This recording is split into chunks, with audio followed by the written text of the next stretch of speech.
रामनगर नाम के एक गांव में राजा राम अपनी पत्नी कमला और बेटे आकाश के साथ रहा करता था। राजा राम के पास अपनी कोई खेती नहीं थी। राजा राम सब्जी बेचने का काम करता था। उस गांव में शहर से एक सेठ अक्सर आता और गांव वालों का अनाज खरीदता था और गांव वाले उस सेठ को ही अपना अनाज बेचते थे। एक दिन सेठ को उस गांव में ही शाम हो जाती है। वो सोचता है, क्या करूं, आज तो बहुत देर हो गई है। आज तो समय का पता ही नहीं चला। अगर मैं अब निकलूंगा तो पता नहीं शहर कब पहुंचूंगा। मुझे लगता है आज रात मुझे इसी गांव में रुकना होगा। लेकिन मैं किसके घर पर रुकूं? वैसे तो ज़्यादातर गांव वाले मेरे जान पहचान के ही हैं। अक्सर मैं इन्हीं से तो अनाज खरीदता हूं। लेकिन अगर मैं उनमें से किसी के घर में रुका तो किसान के भाव बढ़ जाएंगे। ये किसी का एहसान लेने जैसा हो जाएगा और मुझे अगली बार कम पैसे में अनाज खरीदना पड़ेगा। नहीं, इन किसानों से जान पहचान बढ़ाना अच्छी बात नहीं। इसमें मेरा ही घाटा होगा। तभी वहां से राजा राम जा रहा होता है और सेठ जी को रास्ते में देख राजा राम बोलता है, अरे सेठ जी, आप तो शहर वाले सेठ जी हो ना? आप अभी तक गए नहीं? अब तो बहुत शाम हो गई है। कुछ ही देर में रात हो जाएगी। आपको निकल जाना चाहिए था। वैसे आप यहाँ कर क्या रहे हैं? कुछ परेशानी है क्या? राजा राम को देख सेठ सोच में पड़ जाता है और मन ही मन सोचता है, मुझे लगता है मुझे इस राजा राम की मदद लेनी चाहिए। वैसे भी ये तो सब्जी बेचता है। इससे आज तक मैंने ना सब्जी खरीदी है और ना ही मुझे कोई ज़रूरत है। गांव में किसी के पास मदद मांगूंगा तो बदले में अनाज कम पैसे से लेना होगा। लेकिन अगर इससे मदद मांगूंगा तो इसके बदले में ये कुछ नहीं मांगेगा, क्योंकि इसकी खेती तो है ही नहीं। तो ये मुझे अनाज कहाँ से बेचेगा? अच्छा मौका मिला है, इसके घर ठहर जाता हूँ। मेरा आज का काम निकल जाएगा और रहने का बंदोबस्त भी हो जाएगा। हाँ राजा राम, देखो ना शाम हो गई है। मैं वही सोच रहा था कि आज रात मुझे इसी गांव में रुक जाना चाहिए। इतनी रात गए यहाँ से निकलना मुझे सही नहीं लग रहा, क्योंकि मेरे पास कुछ धन भी है। रात गए रास्ते में पता नहीं कोई चोर मिल गए तो इसलिए मैं सोच रहा था कि यहीं रुक जाऊं। लेकिन मुझे समझ नहीं आ रहा कि मैं किससे मदद मांगूं, किसके घर पर रुकूं।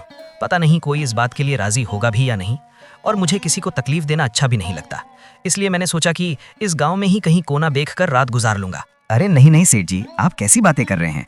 आप तो हमारे लिए मेहमान जैसे हैं। आप एक काम करिए, मेरे ही घर चलिए। आप रात भर मेरे यहाँ रुक जाइए, कल सुबह होते ही चले जाना। नहीं राजा राम, तुमने कह दिया इतना ही काफी है। मैं किसी को तकलीफ नहीं देना चाहता। तुम्हारा भी तो परिवार है ना, तुम्हारी पत्नी को इस बात से तकलीफ होगी। रहने दो, मैं यहीं ठीक हूँ। अरे नहीं सेठ जी, हमें कोई तकलीफ नहीं है और ना ही मेरी पत्नी को तकलीफ होगी। आप उसकी फिक्र मत करिए। आप चलिए मेरे साथ। और वैसे भी हमारा घर 2 कमरे का है। आप एक कमरे में रह जाना, मैं और मेरा परिवार एक कमरे में सो जाएगा। कोई दिक्कत नहीं है, आप चलिए मेरे साथ। अच्छा ठीक है, अब तुम इतना कह रहे हो तो मैं चलने के लिए तैयार हूँ। वैसे राजा राम, तुम्हारा बहुत बहुत शुक्रिया। तुम्हारा तो मुझसे कोई लेन देन भी नहीं है, फिर भी तुमने मेरी इतनी मदद की। सचमुच तुम बड़े ही नेक दिल हो। सेठ भानु प्रताप को लेकर राजा राम अपने घर जाता है और अपनी पत्नी को सारी बातें बताता है। जी ठीक है, कोई बात नहीं, आज की रात की ही बात है ना। वैसे भी रात में बाहर रुकना भी सही नहीं है। आपने ठीक किया। वैसे मैं खाना बनाने जा ही रही थी, उनके लिए भी बना देती हूँ। वो अभी तो भूखे ही होंगे ना। हाँ कमला, उनके लिए भी खाना बना दो। कमला खाना बनाने लगती है। फिर सभी लोग बैठकर खाना खाते हैं। खाना खाने के बाद सेठ भानु प्रताप एक कमरे में बड़े आराम से सो जाता है।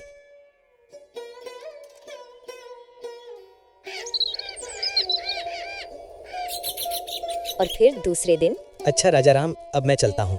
तुम्हारा बहुत बहुत शुक्रिया राजा राम, तुमने मेरे लिए बहुत अच्छी व्यवस्था की। खाना भी बहुत स्वादिष्ट था। तुम्हारा धन्यवाद। कोई बात नहीं सेठ जी, अब आप जाइए और आराम से जाना। सेठ वहां से चला जाता है।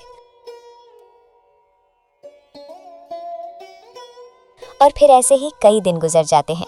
सेठ फिर से गांव में अनाज खरीदने के लिए आता है। उस दिन भी उसे शाम हो जाती है तो सेठ सोचता है, एक काम करता हूँ, राजा राम के घर ही चला जाता हूँ। मुफ्त का खाना भी मिल जाता है और रात भर रहने का भी इंतजाम हो जाता है। कल सुबह चला जाऊंगा और वैसे भी राजा राम मुझे मना नहीं करेगा। यही सोचकर सेठ राजा राम के पास जाता है और उसे बोलता है, राजा राम, मुझे आज देरी हो गई है। क्या मैं आज रात के लिए तुम्हारे घर रुक सकता हूँ? हाँ सेठ जी, क्यों नहीं, आप रुक सकते हैं। आइए ना, भीतर आइए, बाहर क्यों खड़े हैं? उस दिन भी कमला सेठ के लिए खाना बनाती है और सेठ खाना खाकर बड़े ही आराम से सो जाता है और दूसरे दिन निकल जाता है।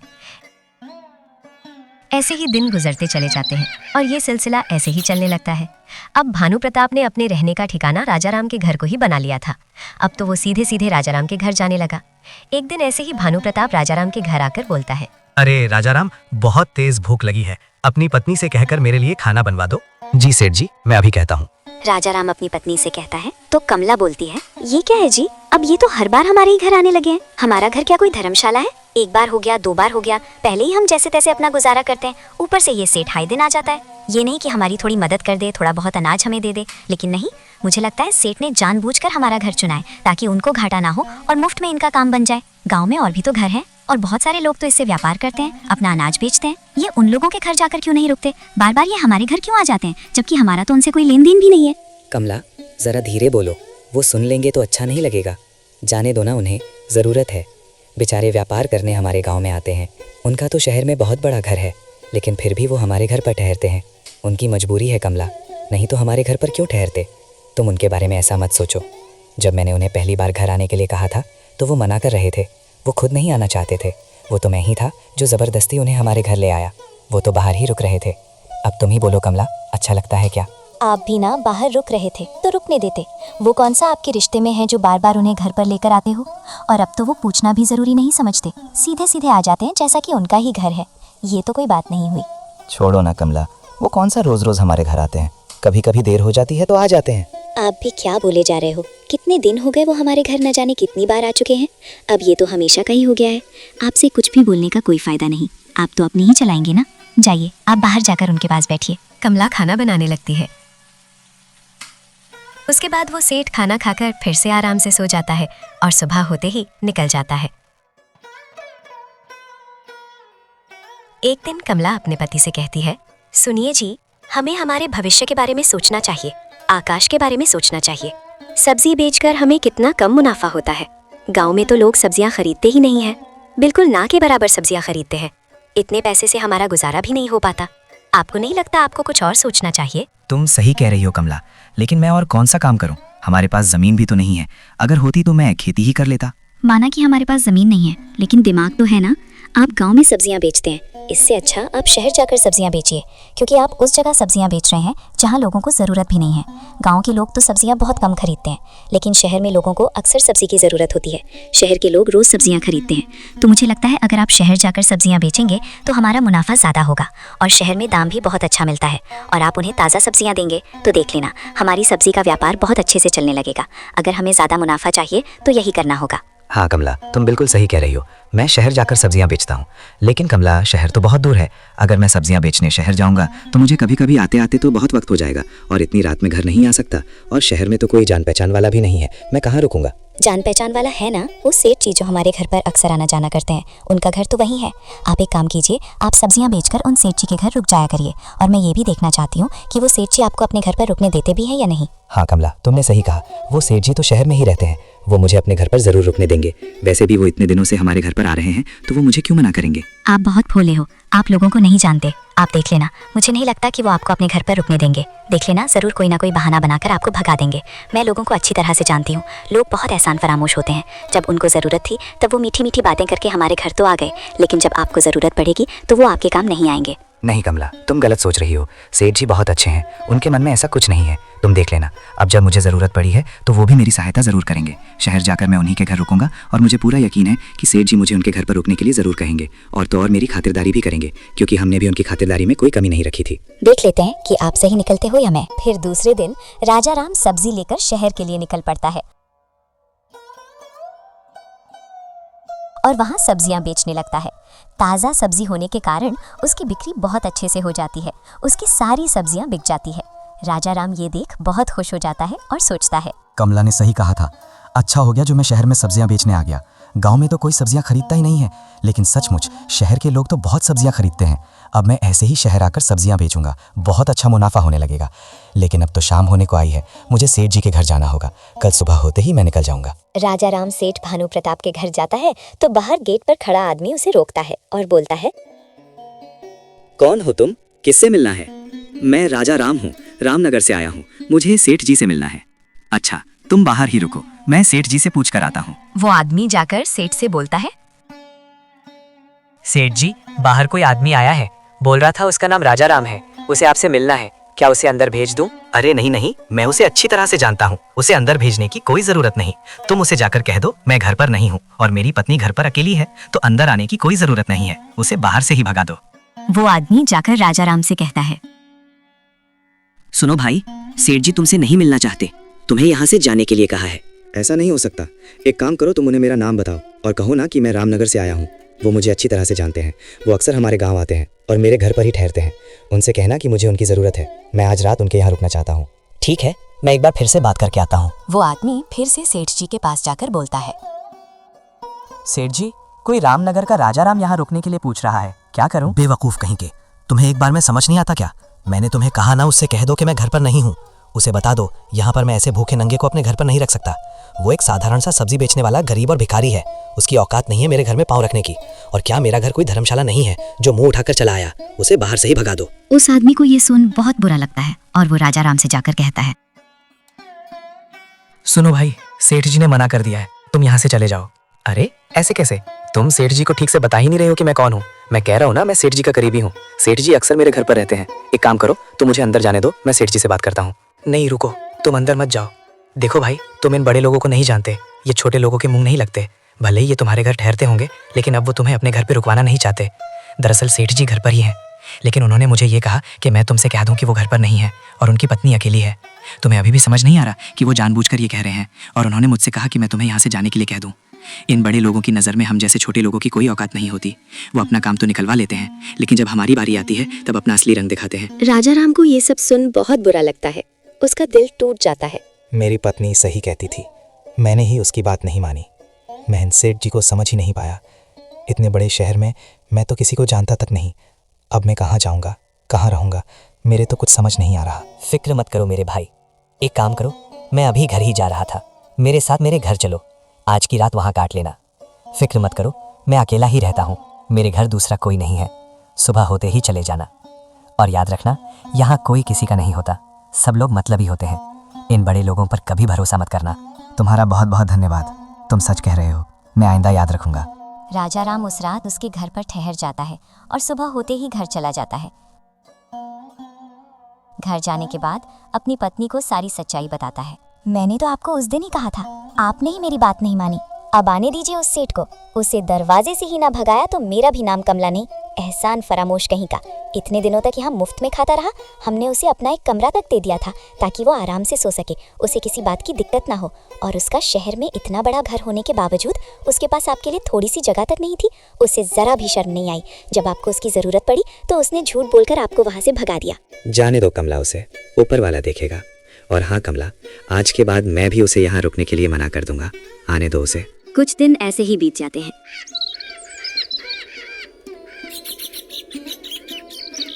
फिर एक दिन भानु प्रताप उस गांव में आता है और उस दिन भी उसे शाम हो जाती है।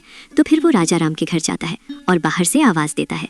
राजा राम अपने बेटे से कहता है, बेटा आकाश, बाहर जो सेठ जी है ना, उनसे जाकर कह दो कि मेरे पिताजी घर पर नहीं है और मेरी माँ अकेली है। राजा राम का बेटा बाहर जाकर भानु प्रताप को यही बोलता है। अच्छा, तो राजा राम घर पर नहीं है, कोई बात नहीं। एक काम करो, तुम तुम्हारी माँ से जाकर कह दो कि हमारे लिए खाना बना दे, और हाँ, हमारे सोने का इंतजाम भी कर दे। आकाश जाकर अपने पिता से कहता है, नीच कहीं का, इसे शर्म है भी या नहीं? उसे जाकर कह दो कि मेरी माँ ने मना किया है, निकलो यहाँ से। आकाश भानु प्रताप को जाकर यही कहता है। भानु प्रताप को ये सुन बहुत गुस्सा आता है। वो गुस्से से पांव पटकते हुए वहां से चला जाता है। ऐसे ही कुछ दिन बीत जाते हैं। एक दिन राजा राम, उसकी पत्नी और उसका बेटा नाव में सवार होकर दूसरे गांव जा रहे होते हैं। तभी उनकी नाव पानी में डूब जाती है। राजा राम और कमला पानी के प्रवाह की चपेट में आ जाते हैं। वो तैरना नहीं जानते, इसलिए पानी में डूबने की वजह से उनकी मृत्यु हो जाती है और गांव के लोग राजा राम के बेटे को बचा लेते हैं, लेकिन राजा राम और कमला को बचा नहीं पाते। गांव वाले मिलकर राजा राम और कमला का अंतिम संस्कार करते हैं। आकाश बिल्कुल अकेला पड़ चुका था। गांव के लोग आकर आकाश को खाना देते थे। वो अपने घर में अकेला बैठा रहता। एक दिन उस गांव में फिर से भानु प्रताप आता है। उसे कमला और राजा राम के बारे में पता चलता है तो भानु प्रताप सोचता है, अरे वाह, ये तो बहुत अच्छा हुआ दोनों मर गए। उसी दिन मुझे घर में रहने के लिए मना किया था ना, उसे तो यही सजा मिलनी थी, और ऊपर वाले ने मेरा रास्ता साफ कर दिया। राजा राम के घर पर मेरी कब से नजर थी। अगर वो घर मेरा हो जाए तो मैं यहाँ रहकर अच्छे से व्यापार कर सकता हूँ। मुझे जब जरूरत पड़ी मैं राजा राम के घर पर रुक सकता हूँ। मुझे उसके घर पर कब्जा करना होगा।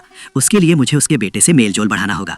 एक बार उसका बेटा मेरी बातों में आ गया तो मैं उसके घर पर कब्जा कर सकता हूँ। यही सोचकर भानु प्रताप राजा राम के घर जाता है और आकाश से बड़े ही प्यार से बात करता है और आसपास के लोगों से कहता है, मुझे इस बच्चे को देखकर बहुत रोना आ रहा है। भगवान भी कितना कठोर दिल है, इस छोटे से बच्चे पर जरा भी दया नहीं आई। इतनी छोटी उम्र में बेचारा अनाथ हो गया। राजा राम मेरा बहुत अच्छा दोस्त था। हमारी दोस्ती के नाते मैं इस बच्चे को मेरे साथ ले जाना चाहता हूँ। इसे खूब पढ़ा लिखा कर बड़ा आदमी बनाना चाहता हूँ। बेटा, क्या तुम मेरे साथ चलोगे? मेरा बहुत बड़ा घर है और बेटा, मेरी कोई संतान नहीं है। मैं तुम्हें अपने बेटे के रूप में स्वीकार करता हूँ। तुम मेरे साथ चलो, मैं तुम्हें राजा की तरह रखूंगा बेटा। गांव वाले और आकाश उसकी मीठी मीठी बातों में आ जाते हैं और आकाश खुशी खुशी उसके साथ उसके घर चला जाता है। शहर आने के बाद भानु प्रताप की पत्नी रुक्मिणी भानु प्रताप से कहती है, ये किस भिखारी को उठा कर ले आए हो? इसकी हालत देखिए, कौन है ये लड़का? अरे रुक्मिणी, ये लड़का राजा राम का लड़का है। राजा राम और उसकी पत्नी अब इस दुनिया में नहीं रहे और उस गांव में राजा राम का एक घर है जिस घर पर मेरी कब से नजर है। मैं उस गांव में जब भी व्यापार करने जाता हूँ, मेरे ठहरने के लिए वो घर मुझे चाहिए। और तो और मैं उस जमीन पर भी व्यापार कर सकता हूँ। वहाँ पर मैं अपने गोदाम बनवा सकता हूँ और उसके लिए मुझे इस आकाश को वहाँ से निकालना था, इसलिए मैं उसे अपने पास लेकर आया। और तुम चिंता क्यों करती हो? मैं तुम्हारे लिए मुफ्त का नौकर लेकर आया हूँ। ये जीवन भर हमारी गुलामी करेगा और वो भी मुफ्त में। तुम्हें जो काम इससे करवाना है तुम करवा सकती हो और इसे हमें कभी तनख्वाह देनी भी नहीं पड़ेगी। ये हमारे लिए मुफ्त का नौकर है, ऐसा ही समझो। क्या बात कर रहे हो? मुझे ये लड़का मेरे घर में नहीं चाहिए। हमारी एक लड़की है, वो इसके साथ रहेगी तो वो भी इसके जैसे बन जाएगी। मैं अपनी बेटी के ऊपर इसकी परछाई भी नहीं पड़ने दूंगी। ये देहाती और गवार है, हमारी बच्ची भी इसके साथ रहकर ऐसी ही हो जाएगी। इसकी और हमारे बच्चे की कोई बराबरी नहीं है। मैं इसे घर में नहीं रहने दूंगी। रुक्मिणी, लेकिन मैं क्या करूं? ये बच्चा वहीं रह रहा था। मैं गांव वालों से झूठ बोलकर इसे यहाँ लेकर आया हूँ। अगर मैं इसे यहाँ नहीं रखा तो वो घर मेरा कभी नहीं हो पाएगा और मुझे किसी भी हालत में वो घर और वो जमीन चाहिए। तुम सोच नहीं सकती रुक्मिणी, इससे हमारा बहुत फायदा हो सकता है। हमारा व्यापार और बढ़ सकता है। अगर आपको वो घर ही चाहिए तो इस बच्चे को यहाँ रखने की क्या जरूरत है? इसे कहीं बाहर छोड़ आओ। रुक्मिणी, ये बात मेरे दिमाग में आई थी, लेकिन ये बच्चा गांव का बच्चा है, देहाती है, बेवकूफ नहीं है। ये बहुत होशियार है। अगर मैं इसे कहीं छोड़कर आ गया तो ये कैसे न कैसे अपने घर तक पहुंच ही जाएगा और गांव वालों को मेरी सच्चाई भी बता देगा। मैं इसे कहीं भी छोड़ नहीं सकता। अगर ऐसी बात है तो आप एक काम कीजिए, इस बच्चे के हाथ पैर बांधकर इसे जंगल में फेंक आइए। वो अपने हाथ पैर खोलकर तो वहाँ से भाग नहीं सकता ना। और तो और जंगल में जंगली जानवर बहुत होते हैं, वो इसे जिंदा नहीं छोड़ेंगे। इसका काम तमाम कर देंगे। हाँ रुक्मिणी, तुम सही कह रही हो, मैं ऐसा ही करता हूँ। भानु प्रताप आकाश के पास जाकर उसे कहता है, बेटा आकाश, तुम्हें ना ननिहाल में तुम्हारी नानी बुला रही है। चलो, मैं तुम्हें छोड़कर आता हूँ। आकाश अपनी नानी का नाम सुनकर बहुत खुश हो जाता है और खुशी खुशी सेठ जी के साथ जाने के लिए तैयार हो जाता है। सेठ जी उसे जंगल ले जाकर रस्सी से बांध देते हैं और उसे वहां छोड़कर वहां से निकल आते हैं। आकाश जोर जोर से रोने लगता है। तभी वहां पर शहर का सबसे बड़ा रईस आदमी शिव प्रसाद वहां से गुजर रहा होता है और आकाश की आवाज सुनकर इसके पास क्या पहुंचता है। अरे बेटा, तुम यहाँ कैसे? और तुम्हें किसने बांधा? रुको, मैं तुम्हें अभी खोलता हूँ। शिव प्रसाद आकाश को खोल देता है और उससे पूछता है, अब बताओ बेटा, तुम्हारी ये हालत किसने की? तुम यहाँ कैसे आए? तुम्हारे माँ बाप कहाँ हैं? मेरे माँ बाप नहीं हैं, वो मर चुके हैं। मुझे एक सेठ जी झूठ बोलकर मेरे घर से यहाँ लेकर आए थे और उन्होंने मुझे यहाँ आकर बहुत मारा और पेड़ से बांध दिया। मैं नहीं जानता वो कहाँ रहते हैं, उनका नाम क्या है। मैंने कभी उनसे उनका नाम नहीं पूछा। वो गाँव में हमारे घर में आते रहते थे, बस मुझे इतना ही पता है।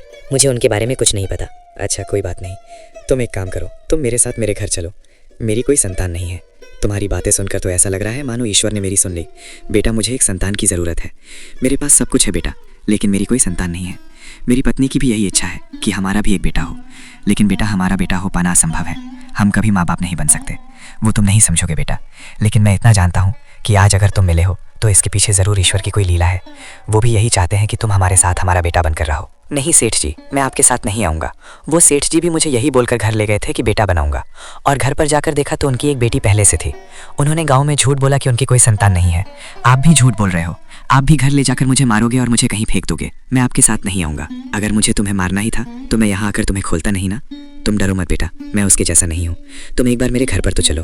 मैं तुमसे वादा करता हूँ, मैं तुम पर कभी हाथ नहीं उठाऊंगा। मैं तुम्हें बहुत प्यार से रखूंगा। मेरा घर बहुत बड़ा है, तुम वहाँ चलकर तो देखो, तुम्हें बहुत खुशी होगी। तुम अपने सारे गम भूल जाओगे। चलो बेटा। आकाश शिव प्रसाद पर भरोसा कर लेता है और उसके घर चला जाता है। शिव प्रसाद की पत्नी पार्वती आकाश को देख बहुत खुश हो जाती है। देखो पार्वती, मैं किसे लेकर आया हूँ। आज से ये यहीं रह रहेगा। ये हमारा वारिस है, हमारा बेटा है। और शिव प्रसाद पार्वती को सारी बातें बताता है। पार्वती को आकाश के बारे में सुन बुरा तो लगता है, लेकिन वो बहुत खुश हो जाती है कि उसे उसका वारिस मिल चुका है। ईश्वर ने मेरी सुन ली। हमें तो कभी संतान नहीं हो सकती, लेकिन उस दिन हमारे घर जो बाबा आए थे, उन्होंने हमें कहा था कि हमें तो जीवन भर कभी संतान नहीं होगी, लेकिन बहुत जल्द हमें हमारा वारिस मिलेगा। मुझे लगता है वो इसी के बारे में बात कर रहे थे। हाँ पार्वती, मुझे भी यही लगता है। बेटा आकाश, तुम्हें ये घर कैसा लगा? तुम यहाँ पर हमारे साथ रहोगे ना? हाँ सेठ जी, ये घर बहुत अच्छा है, मुझे बहुत पसंद आया। मैं आपके साथ रहूंगा, आप बहुत अच्छे हो। तुम ये सेठ जी कहना बंद करो। आज से तुम हमारे बेटे हो। ये तुम्हारी माँ है और मैं तुम्हारा पिता। आज से तुम हमें सेठ और सेठानी नहीं कहोगे, माता पिता कहकर ही बुलाओगे। आकाश खुशी खुशी वहां रहने लगता है। सालों बीत जाते हैं और समय के साथ आकाश अब बड़ा हो चुका है। आकाश सालों बाद अपने गांव जाता है और देखता है कि उसके घर की जगह एक बहुत बड़ा गोदाम है जिसमें अनाज भरा पड़ा है। आकाश गांव के लोगों से पूछता है तो उसे पता चलता है कि वो किसी भानु प्रताप व्यापारी की जगह है। आकाश को पूरी बात याद आ जाती है और वो समझ जाता है कि भानु प्रताप ही वो आदमी था जिसने उसे पेड़ से बांधा था। आकाश घर जाकर शिव प्रसाद को ये सारी बातें बताता है। अच्छा तो ये बात है। मैं उस भानु प्रताप को अच्छी तरह से जानता हूँ। बहुत ही घटिया आदमी है और एक नंबर का लालची आदमी है। तुम फिक्र मत करो, तुम उसे ऐसा सबक सिखाना कि वो जिंदगी भर याद रखे। उसे अपने व्यापार का बहुत घमंड है ना, तुम उसका घमंड चकनाचूर करोगे और उसका अहंकार तोड़ने का एक ही उपाय है। उसकी एक बेटी है, तुम उससे शादी कर लो और जब उसे पता चलेगा कि उसके पिता की सच्चाई क्या है, उसकी बेटी उससे नफरत करने लगेगी और कोई भी बाप अपनी औलाद की नफरत सह नहीं सकता। उसका घमंड और अहंकार उसी दिन चकनाचूर होगा जब उसकी खुद की औलाद उसका मुंह देखना भी पसंद नहीं करेगी। पिताजी, मैं उसकी बेटी से शादी कैसे करूंगा? मैं उसे जानता तक नहीं। अरे तुम फिक्र क्यों करते हो बेटा, तुम सेठ शिव प्रसाद के बेटे हो और वो भानु प्रताप एक नंबर का लालची आदमी है। जब हम उसके घर पर तुम्हारे लिए रिश्ता भेजेंगे तो वो लालची आदमी मना नहीं कर पाएगा। उसकी हमारे सामने मना करने की कोई हैसियत है ही नहीं। फिर सेठ शिव प्रसाद यही करता है। शिव प्रसाद आकाश को लेकर भानु प्रताप के घर जाता है और उसकी बेटे के लिए शादी का प्रस्ताव रखता है। भानु प्रताप ये सुनकर खुशी से पागल हो जाता है और बोलता है, मुझे तो यकीन ही नहीं हो रहा कि आप मेरे घर पे आए हो। मैं बहुत भाग्यशाली हूँ कि मेरी बेटी को आप स्वीकार कर रहे हैं। मैंने तो कभी सोचा ही नहीं था कि इतने बड़े घर में मेरी बेटी का रिश्ता होगा। आपके सामने तो सच में मेरी कोई औकात नहीं है। मेरी बेटी बहुत नसीब वाली है जो आपके घर की बहू बनने वाली है। भानु प्रताप खुशी खुशी अपनी बेटी की शादी आकाश से कर देता है और शादी के बाद आकाश अपनी पत्नी को बहुत ही खुशी से और प्यार से रखता है। उसका दिल जीत लेता है। उसकी पत्नी भी बहुत खुशी से रह रही होती है और उसे बहुत प्यार करती है। एक दिन आकाश अपनी पत्नी को भानु प्रताप के बारे में सारी सच्चाई बता देता है। ये सुन आकाश की पत्नी को अपने पिता पर बहुत गुस्सा आता है। मैं सोच भी नहीं सकती थी कि मेरे पिताजी इतना घटिया काम कर सकते हैं। उन्होंने आपके साथ ये सब कुछ किया, आपकी जान लेने की कोशिश की और वो भी आपके घर के लिए, क्योंकि वो आपका घर हथियाना चाहते थे। वो ऐसा कैसे कर सकते हैं? मैं उन्हें कभी माफ नहीं करूंगी। मैं उस घर में कभी कदम नहीं रखूंगी। मेरी नज़र में वो खूनी है। वो तो भगवान का शुक्र है कि आप उस दिन बच गए, नहीं तो आज आप मुझे नहीं मिल पाते। मैं आपकी कसम खाकर कहती हूँ, मैं आज के बाद अपने पिताजी का कभी मुंह नहीं